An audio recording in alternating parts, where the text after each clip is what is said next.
Welcome back, and on to our special segment, Trump Watch. Vinnii is joining in with all the latest updates. Vinnii. Hi, Hormaz. Good morning. And talking about the updates that's coming from President Trump. Now, President Trump states that the U.S. may completely eliminate income tax fueled by the surging tariff revenues, now hitting tens of billions monthly. October alone saw over $34 billion collected, positioning tariffs as a potential full replacement for income taxes. Listen to what he had to say more. As an example, Japan, $650 billion, South Korea, $350 billion, European Union, $950 billion, and they are building plants now in the United States because they don't want to pay tariffs. So this is one of the biggest things economically that's never happened. Nobody's ever seen anything like it. And over the next couple of years, I think we'll substantially be cutting, and maybe cutting out completely, but we'll be cutting income tax. Could be almost completely cutting it because the money we're taking in is going to be so large. Now, further, more and more updates from President Trump. He's also demanded for the re-examination of all Afghans admitted under Biden following a National Guard shooting labeled an act of terror. He called for halting new processing until security vetting was complete. Additionally, multiple reports also suggest that Trump administration has said that it will re-examine green cards issued to individuals who immigrated to the United States from 19 countries of concern.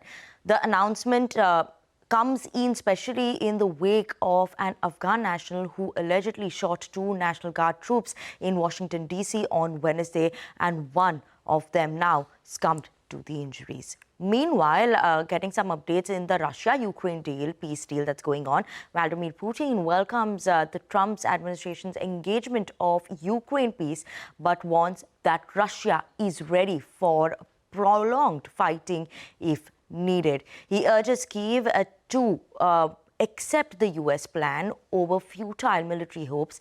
Listen in. We discussed it with U.S. negotiators before my visit to Alaska. Afterwards, the 28-point list was formed.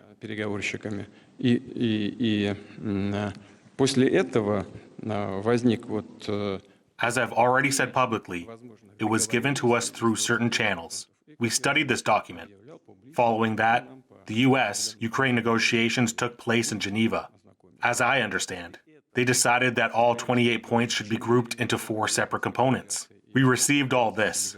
In general, we agree that it can be used as a basis for future agreements, but it will be impolite on my part to speak about any final versions, because there are none.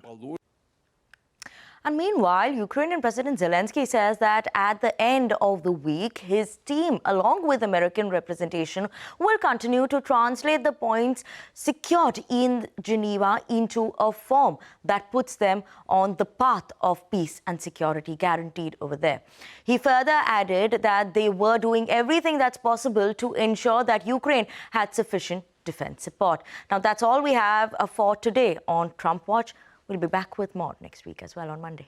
Vinnii, thank you for that update. Of course, the Russia-Ukraine talks will remain the big trigger over the weekend and going into next week as well. Keep a watch out on the oil prices as well, consequent to that. Take a